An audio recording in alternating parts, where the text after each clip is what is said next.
তা আল্লাহ তাআলা বলেন, আমি যদি পানির এই স্বাভাবিক ধারা একদিনের জন্য নিচে নামায় ফেলি, একদম সাতবক জমিনের নিচে, কে এনে দিবে পানি?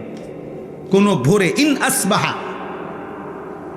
আসবাহা, কোন এক ভোরে। আরে বেটা, কোন এক মানুষ যদি, বুঝার জন্য বলতেছি, কোন এক মানুষ যদি বাথরুমে গিয়েও দেখে এক বদনা পানি নাই, তখনও তো তার পেরেশানির শেষ নেই। গোসলের মাঝপথেও যদি গিয়া দেখে ট্যাপে আর পানি নাই, এতটুকুর ক্ষেত্রেও তো তার পেরেশানির শেষ নাই। আর আল্লাহ তাআলা যদি পানি নিচে নামায় এলে, পানির লেয়ার, আল্লাহ বলে কে এনে দিবে পানি? তাহলে আমি প্রতি সেকেন্ড, আমি এই কয়দিন আগেও বলছি যে একবার যদি আমরা কল্পনা করি আমার দেশের একটা সপ্তাহ, এমন ভাবেন তো গ্যাসও নাই, বিদ্যুৎও নাই, তেলও নাই, ভাবেন এক সপ্তাহ কি হবে দুনিয়ার, কি হবে আমাদের? হ্যাঁ, কেমনে জীবন বাঁচবে? আরে আপনি বলেন এগুলো বাদ দেন, আপনি শুধু এটা ভাবেন যে এক সপ্তাহ আমার বাংলাদেশে, মনে করো ভাই যে এক সপ্তাহ শুধু লবণ, সামান্য প্রয়োজনীয় জিনিসটা নুন, লবণ নাই মনে করেন, আর সব আছে মনে করেন, শুধু নুনটা নাই, টোটাল নাই মনে করেন, আমার দেশের এই লক্ষ কোটি মানুষের রান্নার কি অবস্থা হবে? বাচ্চার খাবারের লোকমা উঠবে কেমনে? তাহলে একটু লবণও যদি আমাদের হারিয়ে যায়, আমাদের জিন্দিগি কি হবে? আমাদের যদি হলুদ রসুন, হলুদ পেঁয়াজ যদি সরে যায়, কি অবস্থা হবে? তার মানে ছোট্ট থেকে ছোট্ট প্রয়োজনীয় জিনিসটাও আল্লাহ তাআলা স্বাভাবিকভাবে এই পৃথিবীর মধ্যে আমাদের জন্য ব্যবস্থা করছেন। আল্লাহ বলে, বান্দা আমার মতো দয়ালু মেহেরবান তুমি পাইবা কই? এমন মেহেরবান মালিক পাবা কই? আল্লাহ তাআলা এরপরে বলেন, আম্মান হাদাল্লাযী ইয়ারযুকুকুম ইন আমসাকা রিজকাহ বাল্লাজ্জু ফি উতুবিন ওয়া নুফুর। আল্লাহ তাআলা বলেন, আবার উদাহরণ দিছে। আল্লাহ তাআলা বলে, বান্দা এই যে প্রতিদিন প্রতি মুহূর্তে আমি তোমাদের যে রিজিক দেই, খাদ্য, খাবার, পানীয়, ফুল, ফল, ফসল, খাবার, এই যে রিজিক, আল্লাহ বলে যদি একদিন আমি আল্লাহ তোমাদের রিজিক বন্ধ করে দেই, তো আমি আল্লাহকে বাদ দিয়ে তোমাদের কে সে যে তোমাদের মুখে খাবার তুলে দিবে? বলো না ভাই, নওজোয়ান ভাই বলো না। এমন মালিকরে কেমনে সেজদা না করে ঘুমাও? এটা বুঝা আর কি, যে কোনটা হালাল, কোনটা হারাম, কোনটা উচিত, কোনটা অনুচিত, কোনটা জায়েজ, কোনটা না জায়েজ, কোনটা পাক, কোনটা না পাক, কোনটা সঠিক, কোনটা ব্যাঠিক, কোনটা ন্যায়, কোনটা অন্যায়, কোনটা উচিত, কোনটা অনুচিত। এতটুকু বুঝ, দেমাগ থাকা, বিবেক থাকা, বোধ থাকা, বিবেচনা বোধ থাকা একজন সুস্থ স্বাভাবিক মানুষ হওয়ার জন্য কমপক্ষে এটুকু জরুরি। যার কাছে পেশাব পানি ভিন্ন মনে হবে, যার কাছে পায়খানা বিরানি ভিন্ন মনে হবে, যার নাকে পেশাবের দুর্গন্ধ লাগবে, যার নাকে পানির পবিত্রতাও মনে হবে, এটা বুঝে সে আলাদা। পেশাব পানি বরাবর না, মদ মধু বরাবর না। এই পার্থক্য, এতটুকু পার্থক্য বোধ যার মধ্যে নাই, ও মূলত জানোয়ার। কারণ কোনো জানোয়ারের এই পার্থক্য নেই। গরু, ছাগল, কুকুর, বিড়াল, এদের কোনো হালাল হারাম বলতে কিছু নেই, পাক না ফাঁকের কিছু নেই, জায়েজ না জায়েজের কিছু নেই। তার কাছে সবই বরাবর, পায়খানা বিরানি সব বরাবর, তার কাছে পেশাব পানি বরাবর, সবই বরাবর। কিন্তু আমরা মানুষ, তদুপরি শুধু মানুষ না, আমরা মুসলমান, আমাদের স্টেজ অনেক ঊর্ধ্বে। শুধু মানুষ হইলেই এর দূর থাকা দরকার, সেখানে মুসলমান হইলে তার চাইতে বেশি দরকার। একজন মুসলমান হওয়া সত্ত্বেও পার্থক্য শক্তি নাই, এটা কোনোভাবেই কাম্য না, উচিত না। এই জন্য আমি সবার কাছে অনুরোধ করলাম, সারাক্ষণ জীবনটা মোবাইল কেন্দ্রিক, হাসি ঠাট্টা কেন্দ্রিক, রং তামাশা কেন্দ্রিক, দিন রাত হই হুল্লুর উল্লাস, হাসি ঠাট্টা বিনোদন ফুর্তি, এটা ঠিক না। এটা অসুস্থ মানুষের পরিচয়। কর্তব্যপরায়ণ মানুষ, দায়িত্বশীল মানুষ, বিবেকবান মানুষ সে সময়কে ভাগ করে। আমি খাবো কতক্ষণ, বিশ্রাম করব কতক্ষণ, ঘরে থাকবো কতক্ষণ, বাইরে যাব কতক্ষণ, উপার্জনের জন্য চেষ্টা করব কত, এই যে সময়কে ভাগ করা। তদুপরি পুরুষ, যারা পুরুষ তাদের জীবন পরিশ্রম। পুরুষ মানেই যার ঘাম ঝরবে, পুরুষ মানেই যার মেহনত করবে, পুরুষ মানেই রোদ বৃষ্টি এই কষ্টকর পৃথিবীতে যে উপার্জন করবে। লাকাদ খালাকনাল ইনসানা ফি কাবাদ, আল্লাহ তাআলা বলেন অবশ্যই আমি মানুষকে সৃষ্টি করেছি কষ্ট এবং পরিশ্রমের মধ্যে। অর্থাৎ সে তার পুরা জিন্দেগি কষ্ট করবে, মেহনত করবে, পরিশ্রম করবে। এই স্বভাবজাত যোগ্যতা দিয়েই আমি মানুষকে সৃষ্টি করেছি। নাহলে মানুষ এত কঠিন পরিশ্রম কেন করে? আল্লাহ তাআলাই তার সৃষ্টিগত সত্তার মধ্যে এটা দিছে। পুরুষের মধ্যে আল্লাহ তাআলা মেহনতের এই জজবাটা আল্লাহই দিছেন। বউ বাচ্চা সংসারের জন্য দিনের পর দিন মাথার ঘাম পায়ে ফেলে, রৌদ্র বৃষ্টি পড়ে, ঘন্টার পর ঘন্টা, রাতের পর রাত, দিনের পর দিন 8 ঘন্টা ডিউটি করেও আরো 4 ঘন্টা ওভার টাইম করে। কয়টা টাকা বেশি পাবে? বউ বাচ্চা সংসারে অনেক খরচ, অনেক খরচ। সামনে বাচ্চার পরীক্ষা, সামনে কুরবানি, কয়টা টাকা বেশি না হইলে সংসার চলবে না।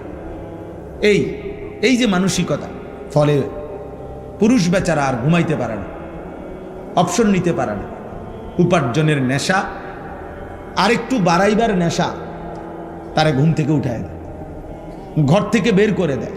সে চেষ্টা করে আরো কিছু করি। এটা আল্লাহ প্রদত্ত, আল্লাহ প্রদত্ত। নিজেকে আড়ালে রাখা আল্লাহ তাআলা এটা নারীর সৃষ্টির মধ্যে, নারীর মধ্যে দিয়েছে।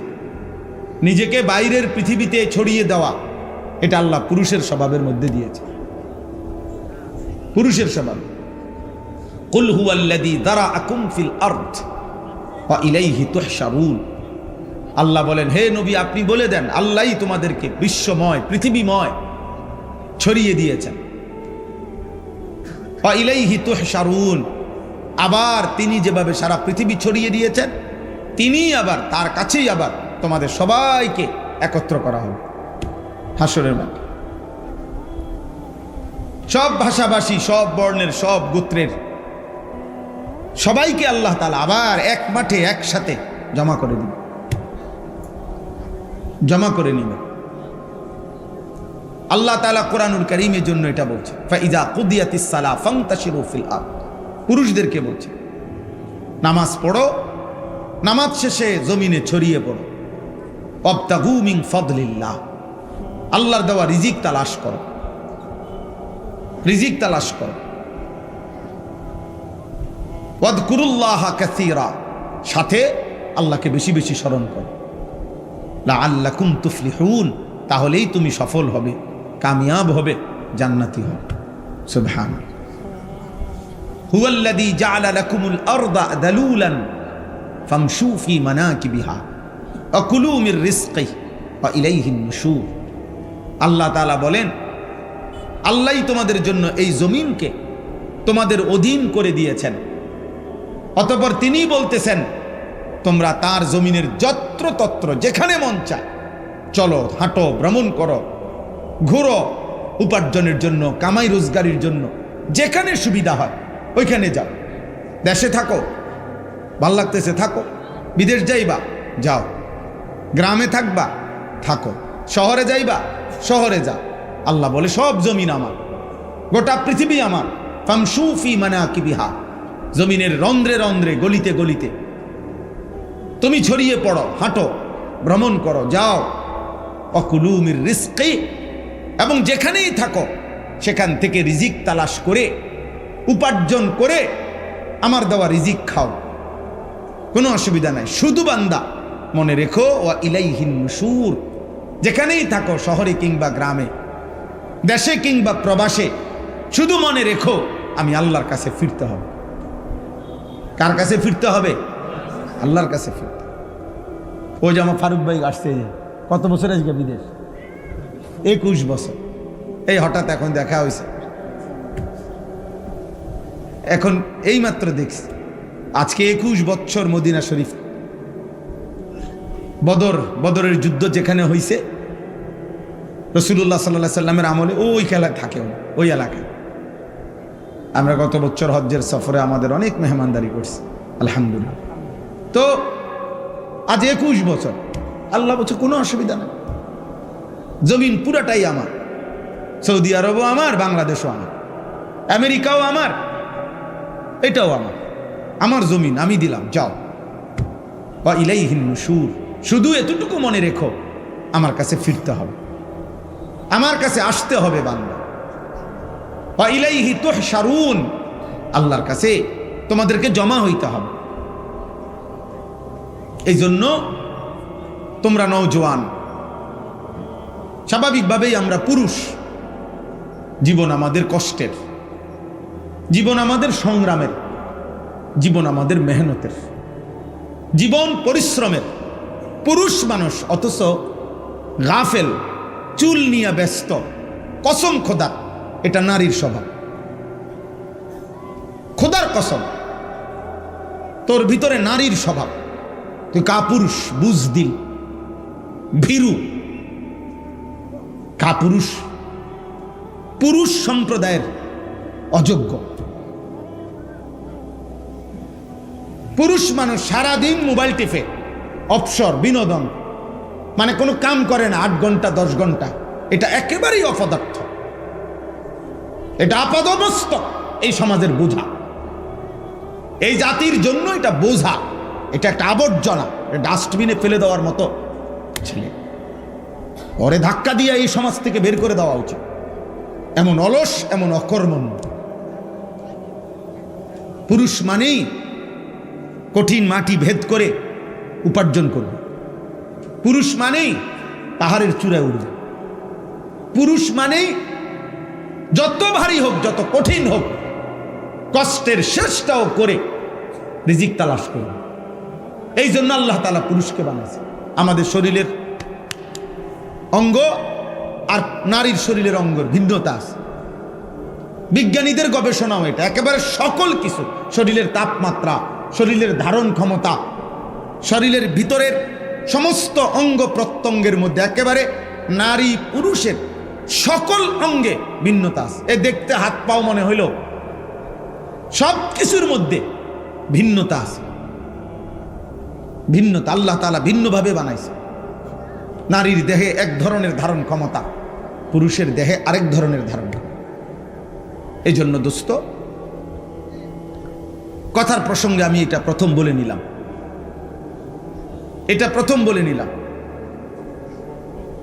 আল্লাহ তাআলা কোরআনুল কারীমের মধ্যে সূরা মুলক, এই সূরার থেকে আমি তেলাওয়াত করেছি, তো ওই সূরারই আয়াত পড়ছি। এটা প্রথমে, হুয়াল্লাযী জাআলা লাকুমুল আরদা দালুলান ফামশু ফি মানাকিবিহা ওয়া কুলু মির রিজকিহি ওয়া ইলাইহিন নুশুর।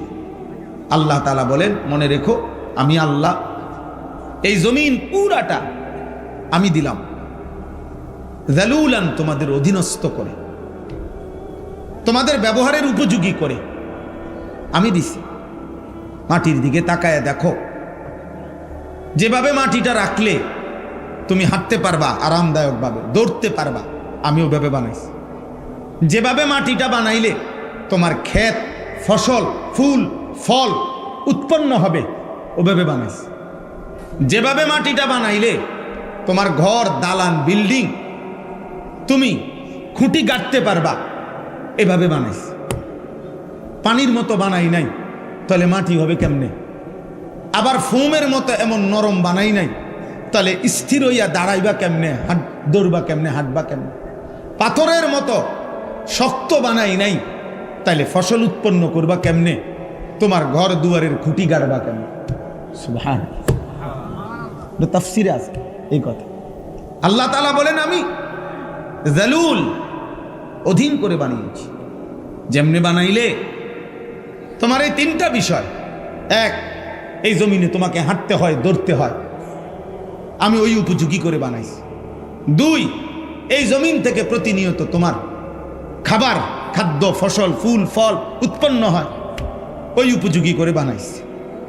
তিন, এই জমিন থেকে তোমার হাজারো ঘর দুয়ার ভবন এর খুঁটি গাঁথতে হয়, তোমাকে পিলার করতে হয়, আমি ওই উপযোগী করে বানাইছি।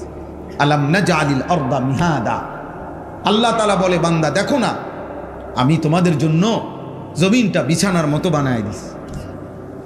ওয়াস সামাআ বানাইনাহা বিআইদিন ওয়া ইন্না লামুসিউন ওয়াল আরদা ফারাশনাহা ফানি'মাল মাহিদুন। আল্লাহ বলেন আল্লাহই জমিন তোমাদের জন্য বিছায় দিছে।